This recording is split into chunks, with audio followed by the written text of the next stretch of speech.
I'm so excited you decided to take up the challenges in this Unit 4. So these won't show up on the power assignment, but it's a good thing to be able to know how to do, and it's going to be information that can help you in your future classes. So the challenges this unit, excuse me, break down into three parts. The first is this, graphing a line that is not in slope-intercept form. So let's take a look. Now you've got choices as far as how you do this. You can do some guess and check. You can pick a number for X, try and find the number for Y that goes with it, plot a point, and then connect those points.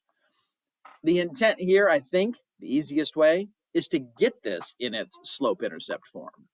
So let's take the equation we start with, 2x minus 3y equals negative 9, and I just want to get the y by itself. So I'm trying to get this isolated. The way to do that is to move the x's to the other side of the equation. That's going to leave us with negative 3y equals negative 2x minus 9. Now be careful, because this has an x and this doesn't. They don't go together. That's as simple as this gets. And then lastly, I don't want negative 3y. I want just y. So we need to do a division on both sides of the equation by that negative 3. Now be careful. Here is where most students make their mistake. When you've got two different terms, and so the terms are the parts of the expression connected with pluses and minuses. So a first term and a second term divided by the same number, you divide each term individually. So really, I want negative 2x divided by 3, negative 3 I should say, but I also want the 9 divided by negative 3. Now you'll note also I took the minus in front of the 9 and put it here. Let's now take a look at what happens.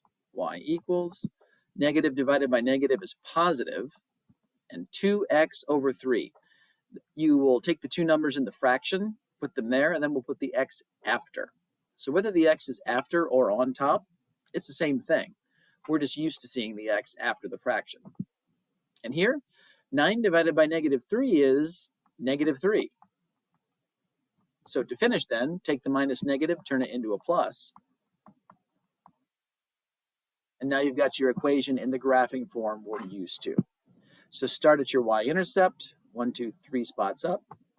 The slope of 2/3 means I go up 2, right 3. And we then make a line between them. I'm going to cheat a little bit and use my line maker. So something a little bit like that is what we're after. My line's big and fat. Got to make it a little bit skinnier. That was a lot skinnier, but I'll take it. All right, so there it is. Get your equation in slope-intercept form and then graph it like we have been. The second set of challenges is to do the 2-point bit, but then to get an equation not in point slope form, but in slope-intercept form. And it gets just a little trickier is all. So let's start off doing the exact same thing we did. I'm going to get my table going. 0, 2, negative 3, negative 3. Slope. So that's a delta. Ooh, delta y. So bottom minus top. And then delta x. Bottom minus top. So slope then is negative 5 over negative 3, which is 5 over 3. So equation then, y equals 5 over 3, parentheses. And then just for practice, I'm going to choose this point so that we can see how the process works. So x minus negative 3 with a minus 3 on the back. Clean this up. The minus the negative is going to turn into plus positive. And there's nothing wrong with this equation. This equation is just in point slope form, and the instructions ask for slope intercept form. So we need to distribute the slope number through the parentheses. So if I do that, 5/3 times x is just 5/3 x. 5/3 times 3. Let's come over here and think for a little bit. 5/3 times 3. Treat the 3 as a 3 over 1. You can then reduce the 3's. You have 5 over 1, which is just 5. And then as a finishing step, I want to do 5 minus 3 and just call it 2. That's the equation that we're after. This is the equation in slope-intercept form. I'm going to give it a quick check. So my two ordered pairs were 0, 2, and -3, -3. The equation I think it is y equals 5/3 x plus 2. Looks good. There you go. The final set of challenges has to do with parallel lines and perpendicular lines. So we're going to take just a moment and do some investigation. We talk about parallel lines, we mean lines that look like this. So these are lines that have the same angle to them, but that don't have the same y-intercept, so they never touch each other. So they've got the same tilt, but they never cross. They don't touch anywhere. Those are parallel lines. I hope I can convince you without too much trouble that for two lines to be parallel, their slope numbers have to be the same. So for two lines to be parallel, the slopes need to be the same. So slopes of parallel lines are the same. That's going to come into play here as we now try and answer this first question. What's the equation of the line that goes through this point that is parallel to this line? The first thing we need to do then is figure out the slope of this line, which is going to be the number in front of the x. This is y equals mx plus b form. So the slope is 1/3. That means the slope of the line I want should also be 1/3. Let's do the point slope setup. Y equals, space for the slope, x minus, space, parentheses plus. Slope goes in the front.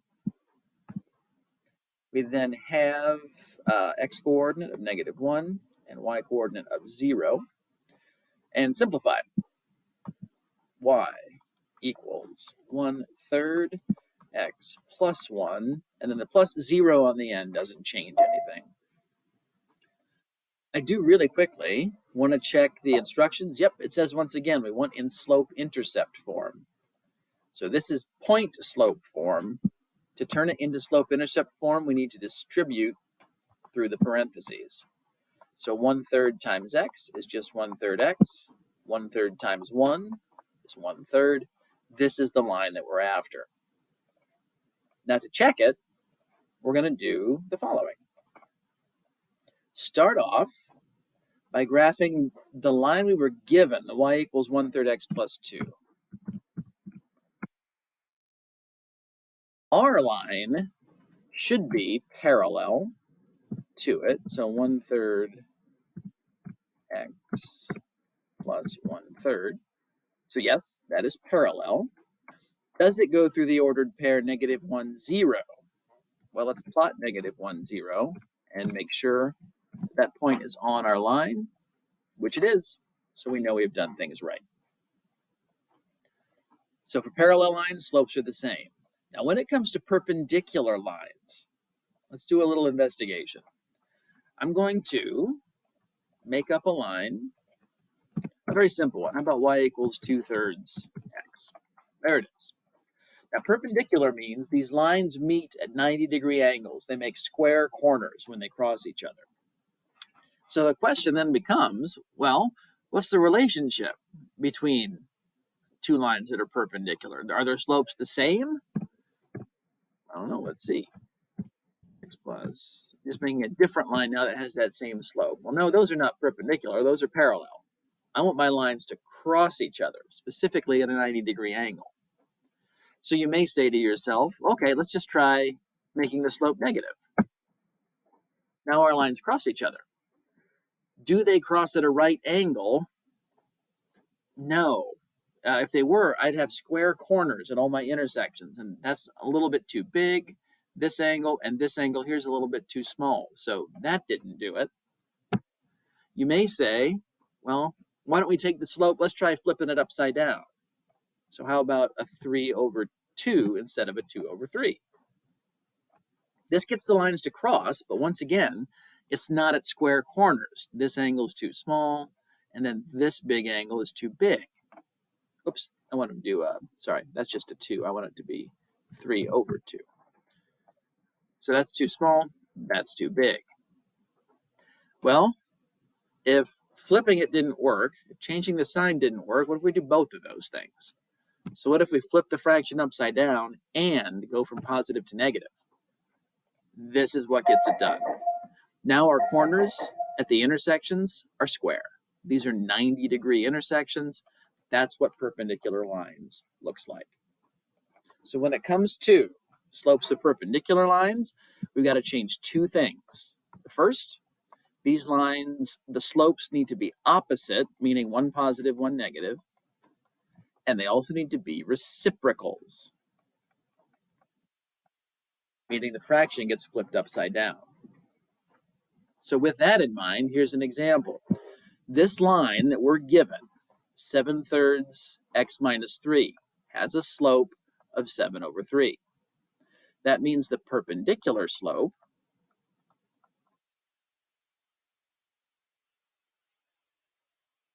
is going to be the opposite reciprocal. So change the sign and flip the fraction upside down. Oh, and not slop. It should say slope. I'm going to fix that. That bothers me. Slope. So opposite reciprocal. So if you start with a positive, you make it negative, flip it upside down. If you had started with a negative, make it positive, flip it upside down. Now we're ready for the point slope equation. Y equals space for the slope, x minus, space for the number, plus at the end. Slope goes in the front, 4 and 1. And there's the point slope version, but we want the slope intercept version. Now there's going to be some fraction work that happens here. Where we distribute negative 3/7 times x, that's just negative 3/7 x. When we do negative 3/7 times negative 4, well, let's slow down a little bit. Let's think this one through. Excuse me. Negative 3/7 times negative 4. Negative times negative is going to be positive, and then multiply across the top, multiply across the bottom. So this ends up being plus 12/7. And then the plus 1 on the back is still a plus 1 on the back. Now when it comes to adding your fractions, let's again do some thinking. I'll switch to purple here for this thinking. I want to put these two constants together. I want to do 12/7 plus 1. To do addition, we need that common denominator. So let's multiply by 7, top and bottom, on this second fraction and make it 7/7. Now you can just add the tops, keep the bottom the same. So the final equation I'm looking for is y equals negative 3/7 x plus 19/7. We're going to finish by graphing, making sure that it has the right slope and goes through the point that I wanted to go through. Bring back the graph, clear out the old stuff. All right, I'm going to graph the original line we were given, y equals 7/3 x minus 3. And our new line, y equals negative 3/7 x plus 19/7. First thing to check, do these look perpendicular? Yes, I can believe that those intersections are at square corners. And secondly, does this go through the ordered pair 4, 1? Let's plot it. There's 4, 1, and sure enough, that is a point right on our red line. So we know we've done things right. So with these, you get kind of a full mathematical workout. You get some work with slope, with your point slope equation, and then with fraction work as well. So if you're already in the challenges, hey, try and get as many of them done as you can. They are good for you. The better you are at them, the better off you're going to be for things that come in the future.